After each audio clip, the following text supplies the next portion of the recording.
64 год. Письма родителей уничтожают гагаузский язык. 89 год. Письма учителей уничтожают, запрещают гагаузский язык. 2008 Чаделунга написала отменить гагаузский. Я вам в следующий раз принесу эти документы. Теперь, вы, основа Гагаузии, вы самые умные, потому что вы смогли убедить 155 тысяч населения Гагаузии, что вас избрали здесь, сюда. Поэтому запомните одно. Bir işi yapma dini Sofya Mikhailovna. Lazım koyma köşe taşı. Köşe taşı bugün bu kanun projekti. Siz kabul ederseniz bu kanunun projektini birinci okumaktayı, tarihte işleyiriz de koyu söyleyen hiçbirini gücendirmeme. Orada düşmanlık yok.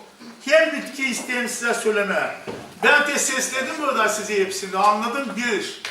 Hani Gagavuz diline karşı diye olma, kim bizden değilse bizi anlamaya. Ben sizi anlarım. Ya da Gagavuz kökünden kopmalar. Onun için yalvarıyorum. Kaldırın elinizi. Son uzun da var edelim. Hep tabi. Gagavuz dilinde var 56 bin laf. İsterseniz verin bana para da ben 3 yılın içinde size çıkacağım sözlü ve göreceğiniz. Hepsi laflar Gagavuz dilinde var.